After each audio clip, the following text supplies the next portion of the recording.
સુરતના બેસ્તાન વિસ્તારમાં લૂંટનો બનાવ. શાંતિનાથ જ્વેલર્સની દુકાનમાં લૂંટનો પ્રયાસ. લૂંટ કરવા આવેલા લોકો દ્વારા બે લોકોના ગળા ઉપર ચપ્પુ વડે હુમલો કરાયો. લૂંટારો દ્વારા ગળાના ભાગે ચપ્પુ વડે હુમલો કરવામાં આવ્યો. ઈજાગ્રસ્ત લોકોની હાલત ગંભીર હોવાનું જાણવા મળ્યું. લૂંટ કરવા આવેલ બેમાંથી એક આરોપીને બેસ્તાન પોલીસે પકડી પાડ્યો. બેસ્તાન પોલીસ ઘટનાસ્થળે પહોંચીને આગળની કાર્યવાહી હાથ ધરી. જોડાઈ રહો નવા સમાચાર જોવા આજ કી પુકાર ન્યૂઝ ચેનલની સાથે ડાયરેક્ટર ચિરાગ દરજી સાથે. આજ રોજ બપોરના 2:30 થી 2:45 વાગ્યાના સમય દરમિયાન એક લૂંટની કોશિશનો બનાવ બેસ્તાન પોલીસ સ્ટેશનની હદમાં બનેલો છે. આ જે બનાવ જે છે એ બેસ્તાન 4 રસ્તાની બાજુમાં શાંતિનાથ જ્વેલર્સ કરીને એક શોરૂમ છે, એ શોરૂમમાં બનાવ બનેલો છે.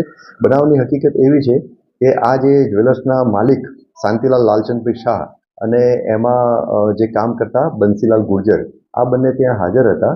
એ દરમિયાન ત્રણેક કિસ્સાઓ આશરે 30 થી 35 વર્ષની ઉંમરના ત્યાં આવ્યા અને એમને ચાંદીના દાગીનાઓ જોવાનું કહ્યું. એટલે ચાંદીના દાગીના જોતા હતા. લગભગ 5-10-15 મિનિટ ચાંદીના દાગીના જોયા પછી એમણે તરત જ 3માંથી 2 જણે છરીથી આ બંને જણ ઉપર, એટલે કે માલિક અને કારીગર બંને ઉપર છરીથી હુમલો કર્યો અને ગળાના ભાગે એમને ઈજા કરી. ત્યાં ઝપાઝપી દરમિયાન આ ત્રણેય આરોપીઓ છે ઝપાઝપી દરમિયાન પછી ભાગી ગયા. તો આ 3 આરોપીમાંથી એક આરોપી ભાગતો હતો, તો લોકલ પબ્લિકના માણસે એને પકડી અને પોલીસને હેન્ડઓવર કરેલો છે અને અન્ય બે જે આરોપી હતા એ ભાગી ગયેલા છે. આ જે શાંતિનાથ જ્વેલર્સના માલિક શાંતિલાલ લાલચંદભાઈ શાહ અને બંસીલાલ ગુર્જર, એ બંનેને ગળાના ભાગે ઈજા છે. એ બંનેને સુરતની એપલ હોસ્પિટલમાં સારવાર અર્થે મોકલી આપવામાં આવેલા છે અને આ બંને પૈકી શાંતિલાલ શાહની ફરિયાદ દેવાની અત્યારે કાર્યવાહી ચાલુ છે અને જે આરોપી અત્યારે પોલીસ કસ્ટડીમાં જે છે એને લઈ અને બીજા 2 આરોપીની શોધખોળ કરવા માટે એક ટીમ પણ રવાના થઈ ગઈ છે.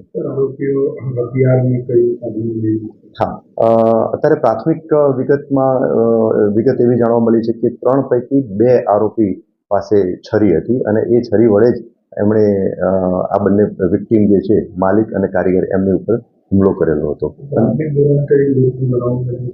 હા, લૂંટની કોશિશનો બનાવ જણાઈ આવે છે, પણ હજુ ફરિયાદ, આપને જેમ જણાવ્યું એમ કે ફરિયાદ લેવાની કાર્યવાહી ચાલુ છે. ફરિયાદ લીધા પછી એક વખતે ત્યાં જ્વેલરી શોરૂમમાં પણ અમે વેરીફાઈ કરશું. એના પછી જે સાચી હકીકતો જે છે એ બહાર આવશે. પણ પ્રાઇમા ફેસી કહી શકીએ કે લૂંટની કોશિશનો બનાવ બનેલો છે.